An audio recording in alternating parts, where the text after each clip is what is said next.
I never thought I'd find myself alone in a supermarket at this hour. The flickering fluorescent lights buzzed ominously overhead as I wandered down the empty aisles, the muffled hum of the refrigerators the only company I had. I had come for a late-night snack, a quick run to grab some chips and a soda, but the eerie silence of the deserted store was unsettling. As I reached for a bag of chips, a sudden chill ran down my spine. The sound of my own breathing became deafening in the silence. I tried to shake off the unease, chalking it up to my overactive imagination, but the feeling of being watched persisted. I picked up my pace, grabbing a soda and heading for the checkout. The cashier's counter was dark, and I assumed they must have gone to the restroom or stepped out for a moment. As I waited, the feeling of being watched intensified.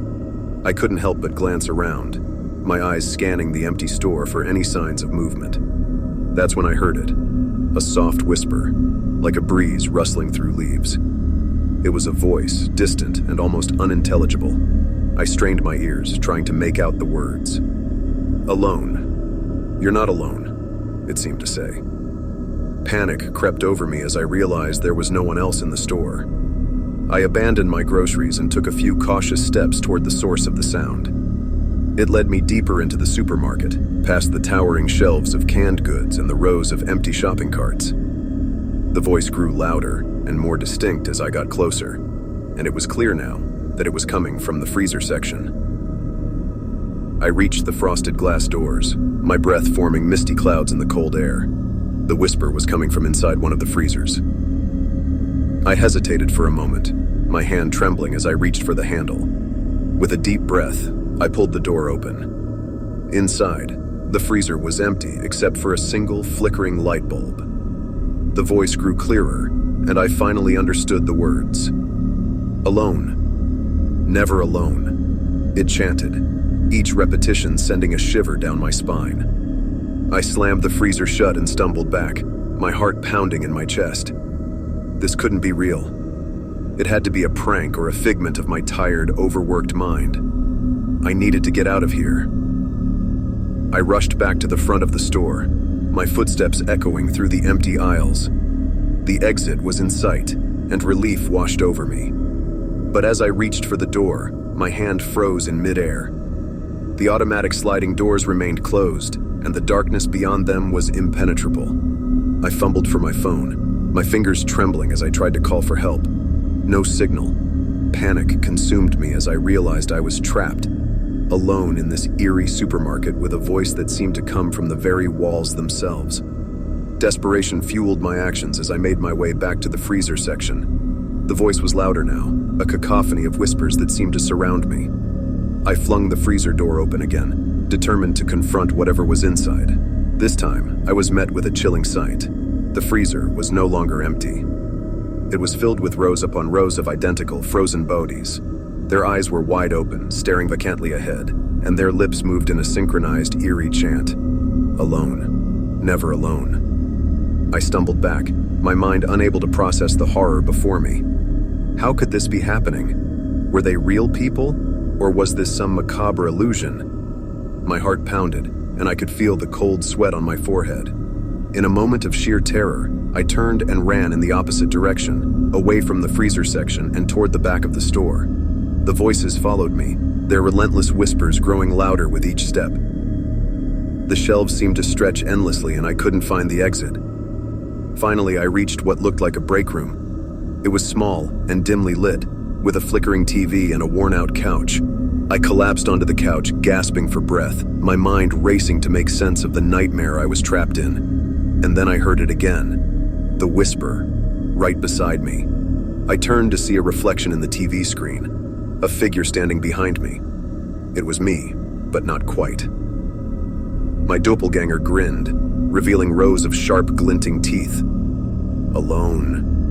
Never alone, it hissed, its voice a twisted mockery of my own. I screamed and jolted awake, drenched in sweat, my heart pounding in my chest.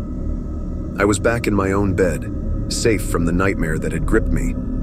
It took me a moment to realize it had all been a dream, a vivid, horrifying dream. But as I lay there, trying to calm my racing heart, a nagging feeling of unease remained. I couldn't shake the sensation that I was being watched, that I was not truly alone in my own room. And in the darkness, a soft, distant whisper echoed in my ears. Alone, never alone.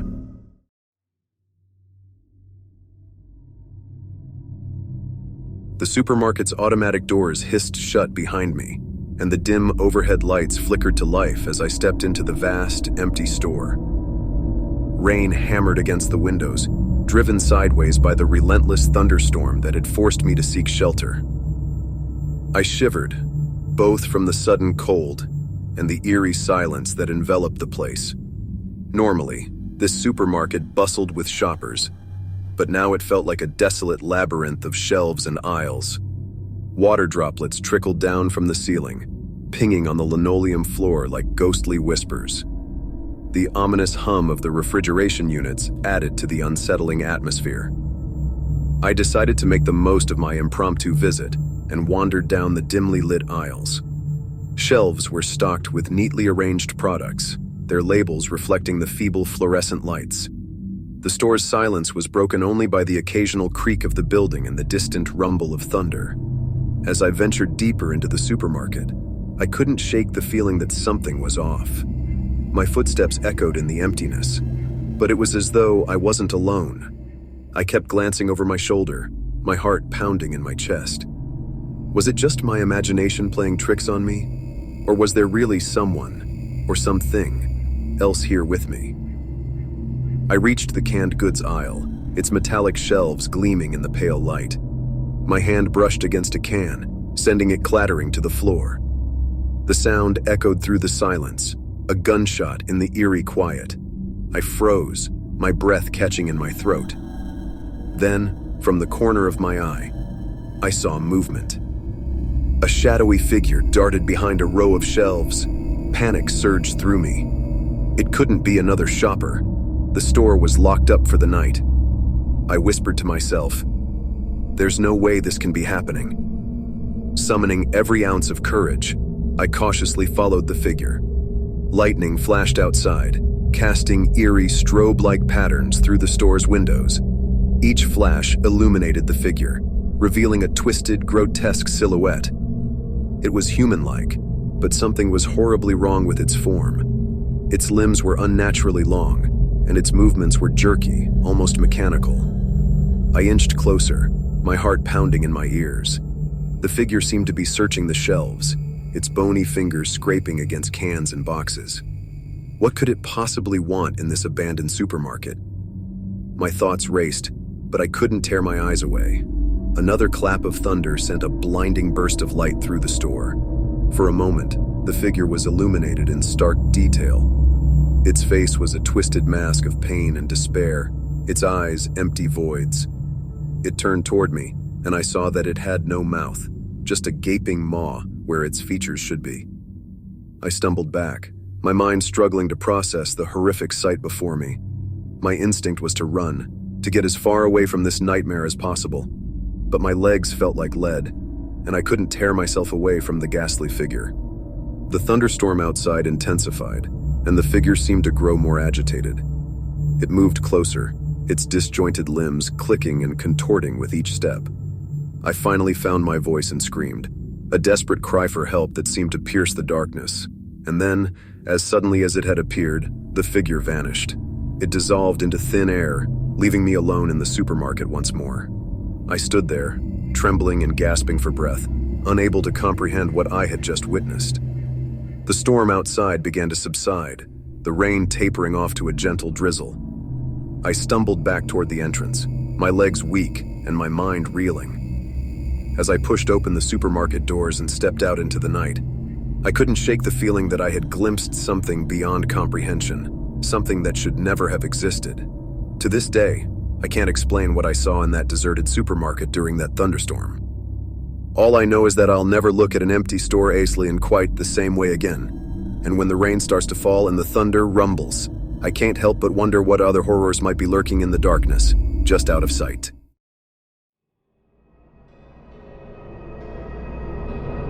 I had always heard stories about the eerie stillness that engulfed supermarkets at night. But nothing could have prepared me for what I experienced when I found myself alone in one, on a moonless night.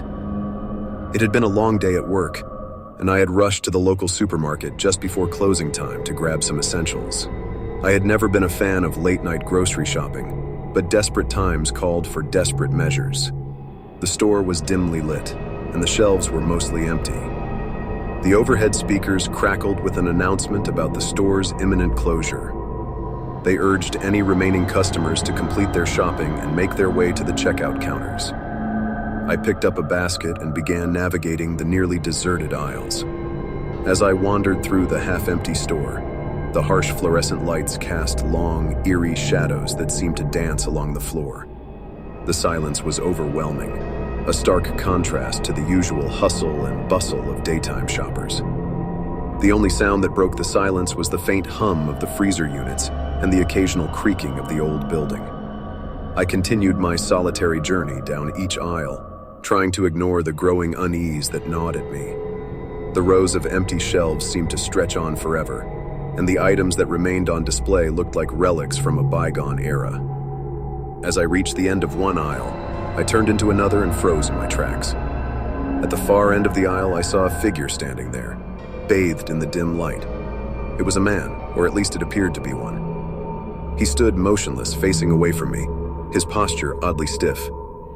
Panic shot through me as I realized that he was blocking my way to the checkout counters. "Excuse me," I called out tentatively. No response. My heart pounded in my chest as I took a hesitant step forward. "Sir," I tried again, my voice trembling. Still no response. The figure remained absolutely still. I couldn't make out any details of his appearance, only that he was wearing what seemed like an old-fashioned suit, something straight out of the past. Summoning my courage, I decided to go around him. I cautiously approached the nearest shelf, keeping my eyes on the mysterious figure as I moved.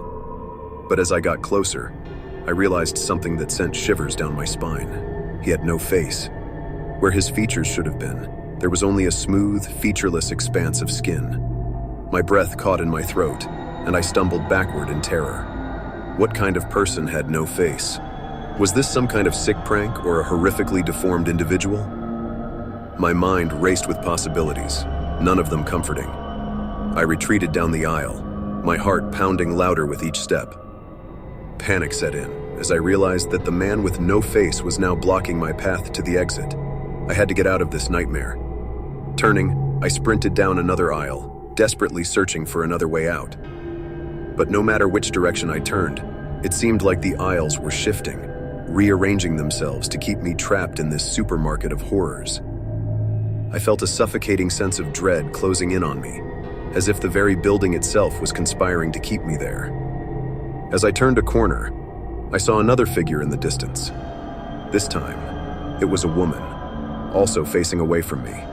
I approached cautiously, my fear growing with each step. When I reached her, I hesitated for a moment before tapping her on the shoulder. She turned slowly to face me, and I recoiled in horror. Her face was twisted in a grotesque, nightmarish grin, her eyes dark and soulless. She let out a chilling, mirthless laugh that echoed through the empty store, and I stumbled backward, tripping over my own feet. I scrambled to my feet and kept running, my heart pounding, my mind racing. Every time I turned a corner, I encountered another figure, each more horrifying than the last. Some had no faces, others had twisted, contorted features that defied description. They all stared at me with malevolent intent, their laughter ringing in my ears. I finally burst through the doors, gasping for breath, and found myself in the empty parking lot, bathed in the cold light of the moon. The supermarket stood silent and dark behind me, as if it had never been anything more than a nightmarish illusion.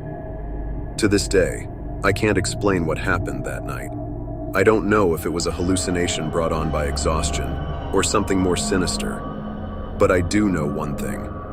I'll never set foot in a supermarket at night again. The memory of those faceless figures and their haunting laughter will haunt me forever.